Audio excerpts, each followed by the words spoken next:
So guys, may pinagbabawal na technique tayong ginawa. Ayan. Kung napansin nyo yung choco, matigas ang ulo niya eh, no? Nilagyan ko ng tali sa leeg. Ayan. So napakatigas ng ulo niyan. Ayan, taon nyo. Nag-aapura ngayon siyang bumaba kahit pagod na siya. Ayan. So ganyan lang ginawa nga natin, ano? Sa mga makulit. Sobrang kulit. Ayoko sana na gawin sa mga kalapati nga natin yung ganyan. Kasi may pang force play naman tayo. Kaso hindi na kaya ng pang force play nga natin. So pilit talaga niyang humahanap siya ng dadapuan na hindi natin masusundan. So naikot ko na nga yung buong bahay nga na to para bugawin siya sa parte. So napapasok ko naman kagad. Pero hindi pa rin ako kumbinsido sa ginawa niyang pasok. So hindi ko masyadong nabibilisan. So hindi katulad nung pito natin na pinalilipad doon. Bali 8 eh. Yung isa pinapahinga pa natin dahil nga nagka-one eye. So 7 yung ibon na mabilis pumasok. So pagka in-stick ko rito hindi nalilipad. So, bukod tangi yung choco na rin kahit pagod na pagod. Pag in-stick ko lumilipad pa. O ngayon nilagyan ko ng tali. Ayan o. Hanggang ngayon umiikot siya. So pagdapo sa bubong pinipilit siyang pumasok agad. Kaso nag-aalangan siya sa tali. So hindi ko talaga ginagawa yan sa ibon kasi nagkakapobia. Parang natatakot yung ibon pagka ganyan. So pagdapo niya hindi siya mapapakali, lilipad din kagad. Ayan, kaya gusto niya makapasok agad. Kaso pagka wala tayong magawa talaga sa kalapate, no choice tayo. Sa mga newbie nga pala, wag niyong gagawin to basta-basta sa kalapate niya. So itong kalapate ko kasi na to, veterano na rin, batikan na. Kumbaga napakatagal ng rumonda din talaga dito, tapos malayo na nararating, nasa 150 kilometers na pass out yung karera namin. So ayan, Masili, Red Masili, di ba ring Molo. So ayan yung na-breed ko na nililipad ko ng south. Ayan, may tali oh. Matigas ang ulo kasi kaya ganyan ginawa nga natin. So bababa na tayo. Abangan pala natin bumaba rito. So hindi na dadapo sa bubong yan kasi nagka-phobia na sa bubong eh. So re-rekta na ngayon dito yan. Kailangan maparekta kasi natin dito. Kung di rekta kahit dyan lang sa simento na yan, dyan siya dadapo. Ayan, ikot na ikot. So tingnan natin kung mapapatino natin talaga yan.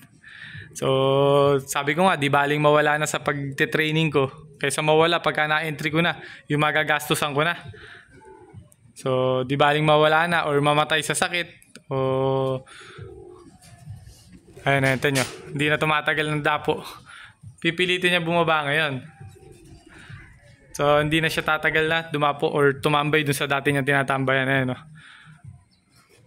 Ayan o.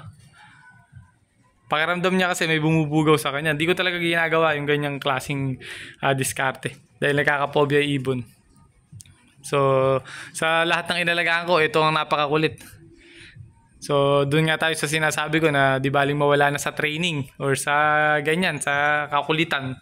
Kesa makonsumi tayo. Halimbawa, in-entry na natin tapos dumapo sa bubong, buzzer beater, kumbaga 700 plus na lang speed. Tatambay pa sa bubong. So, ayan, rumonda na naman. Oh.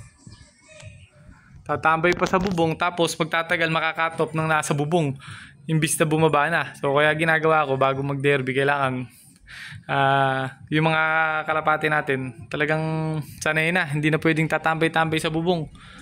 Kailangan pag inangatan mo na stick, direkta kagad dito. So tumambay man sa bubong, maintindihan naman natin sa layo ng karera ng south natin, nasa 600 kilometers yung dulo, tawid dagat.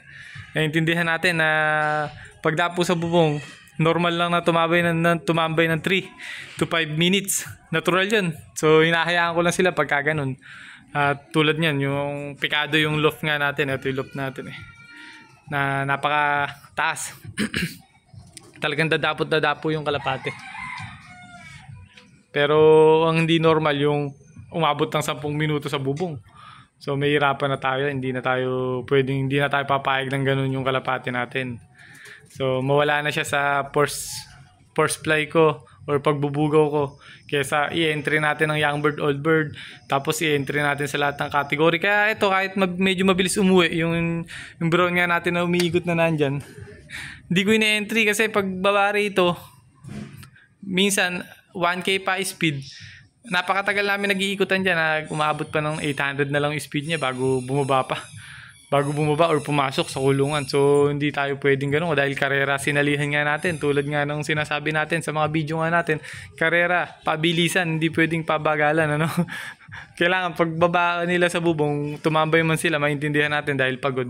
Tumambay sila, saglit lang, hindi yung tatampi ng napakatagal na sobrang daming speed or points na nasayang. Nasa 200, ganun. So, malaking bagay yun pagka ganun. Lalo na pag nagduluhan na. Kaya yan, ganyan ginagawa ko. So, di ko alam kung nasa na ngayon. Umiikot pa rin.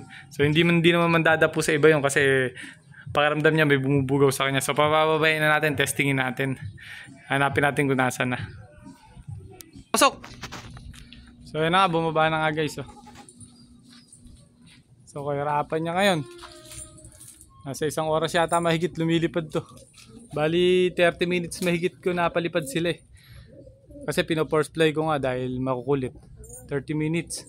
So, pumasok na sila ng 30 minutes. Tapos, eto, pumasok na rin. Ginawa ko. Hindi ako nakumbinsi sa ginawa niya. Kaya ginawa ko, hinuli ko ulit. Inilabas ko, nilagyan ko ngayon ng tali sa leg. Ayan. So, huwag niyong gagawin to basta-basta, ano?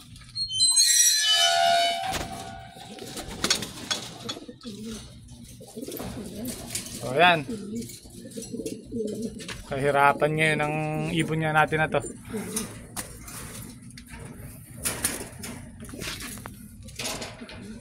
So, ayan. Ganyan lang ginagawa nga. Sikretong ano to, sikretong pandiinan sa sobrang kukulit na ibon. Ayan. So, napakakulit eh. O ngayon, tamo kahit sa loft nyo, dito lang siya mapapanatag pag pumasok siya sa pinakakulungan. Teka, buksan natin yung kulungan niya. Dito ka muna.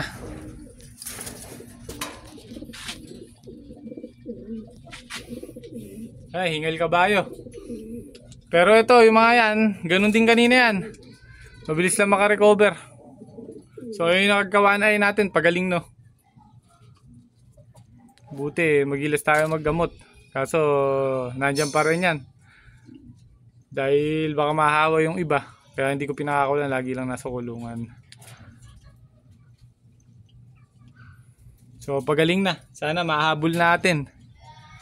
Ganun lang naman ginagawa natin sa Wanay. Kaso, ang problema dyan, pagka medyo malayo na yung hagis, gagandahan na lang natin kondisyon bago natin isampa.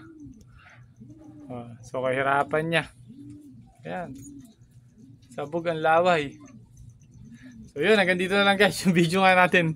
In-update ko lang kayo paano ako magpatino ng sobrang kulit.